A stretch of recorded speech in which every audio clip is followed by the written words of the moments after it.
The Big Blue Summer Celebration with Flow is here. Make yours unforgettable. Sign up for big bundle savings. Build your essential bundle and save big money. Blow out the candles on Barbados' 50th and Flow's first Big Blue birthday celebration. To win big prizes including $10,000 in cash.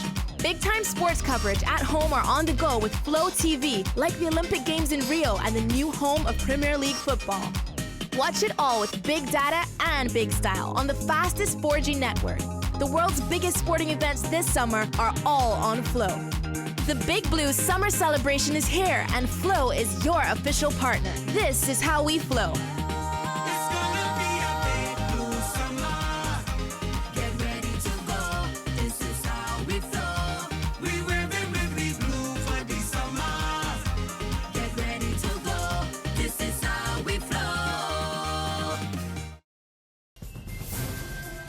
It's Wednesday, August the 10th, 2016, and this is your Barbados Today Morning News Update. I'm Emmanuel Joseph. Thanks for joining us. Topping the news at this hour, health officials here are advising Barbadians to keep calm after the country has recorded its first cases of microcephaly since the onset of the Zika virus.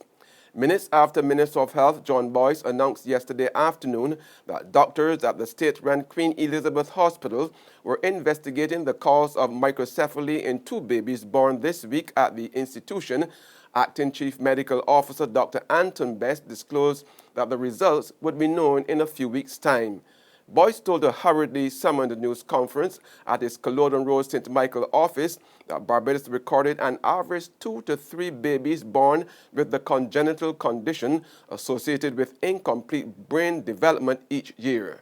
To date, there has been no increase in the number of newborns with microcephaly in Barbados.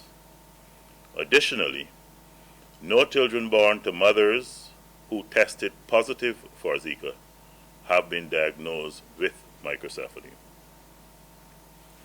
Pregnant women suspected or confirmed with Zika infection are monitored at the high-risk antenatal clinic at the Queen Elizabeth Hospital. And these two cases of microcephaly were not among those being monitored. Currently, 14 pregnant women have been identified with the Zika virus. Of these, 7 have given birth, and there were no obvious birth defects detected in those babies. And the consultant neonatologist at the QEH, Dr. Gillian Birchwood, who was part of the team of experts joining Boyce at yesterday's news conference, spoke of the condition of the babies and mothers. Dr. Birchwood said that the parents were not taken by surprise because they had been having prenatal counseling, and that the babies were medically stable and did not require any special care. However, maternal and fetal medicine specialist and obstetrician gynecologist Dr. Natasha Robinson advised would-be mothers to take all necessary precautions to protect themselves from the bite of the mosquito that carries the Zika virus. Which means wearing long pants, preferably lightly colored long pants, wearing long-sleeved shirts, and using insect repellents which contain DEET. So we will reinforce those things. I think we should also emphasize that sexual intercourse should also be protected, because there have been a number of cases where Zika has been transmitted from male to the female.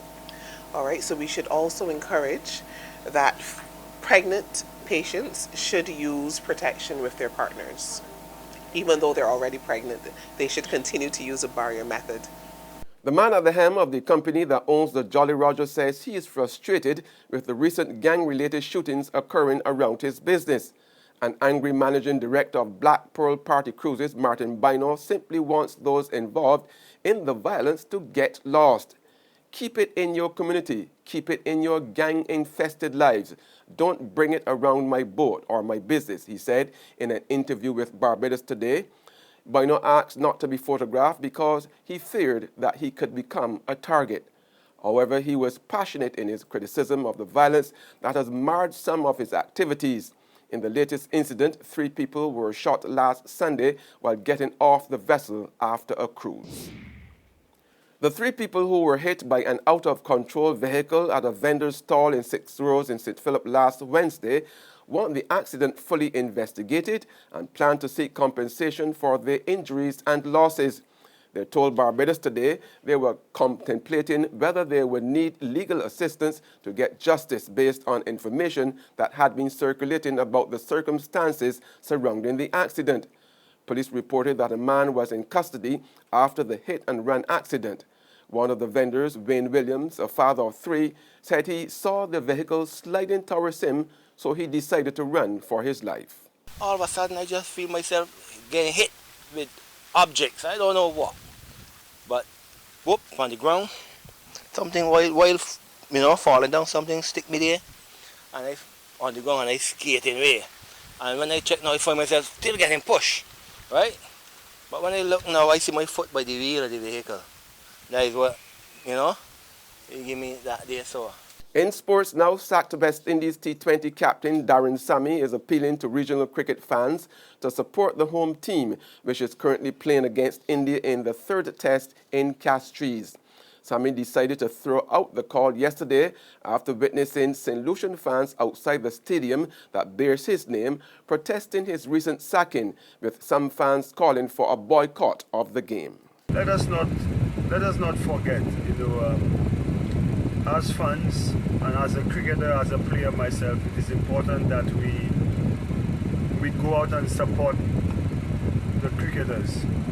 At the end of the day, any decision taken at an administrative or at a selection level, it has nothing to do with the men that play and represent our region, which is the 11 guys or the squad out there at the Darren Sammy cricket ground trying to win a test match versus India. So I really urge St. Lucians to go out and support the players. In more sports now, American swim star Michael Phelps last night won his stunning 20th Olympic gold. Phelps got home first in the 200-meter butterfly final thanks to a breathtaking performance. And defending tennis champion Serena Williams has been shockingly knocked out of the Olympics. The world #1 lost to the world #20 Ukrainian Elena Svitolina in the 3rd round of the women's singles last night. Williams was beaten in straight sets 6-4, 6-3. There's regional and international news after this short break. Secure your future, be financially strong. Since 1983, we have been there for you. A smart range of products, great tax benefits. We're the solution to your hopes and your dreams. The Barbados Workers Union Cooperative Credit Union. The Barbados Workers Union Cooperative Credit Union. Humble beginnings to smart loans, smart savings. Save smart and borrow smarter. That's the move for me. Stability, prosperity. We're the solution to your hopes and your dreams. The Barbados Workers Union Cooperative Credit Union. The Barbados Workers Union Cooperative Credit Union. In regional news now, the bodies of 2 people feared drowned on Sunday off Trinidad have washed ashore.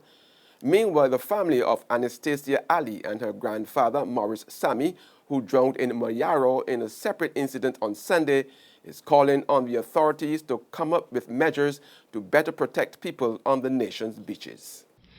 Public Affairs Officer of the Coast Guard, Lieutenant Sharon Manswell, says the body of 13-year-old Renisha Basdev surfaced at the mouth of a river in Manzanilla around 10:45 this morning, while the girl's uncle, Deraj Haridas 50, was found 1 hour later higher up the river, 1 mile north of where the pair was last seen. We're told although searches were resumed by several teams, including the Coast Guard, Air Guard and Lifeguard, it was relatives who discovered the bodies of their loved ones. The grief is something a Marabella family understands only too well. Outside of the Forensic Science Center, Andy Ali, the father of 9-year-old Anastasia Ali, who drowned in Mayaro on Sunday, along with her grandfather, 75-year-old Maurice Sammy, tells us family members tried feverishly to save the child's life after pulling her from the water.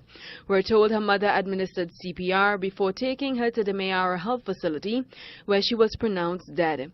On the international scene now, Donald Trump has set off a fierce new controversy with remarks about the right to bear arms that were interpreted by many as a threat of violence against Hillary Clinton.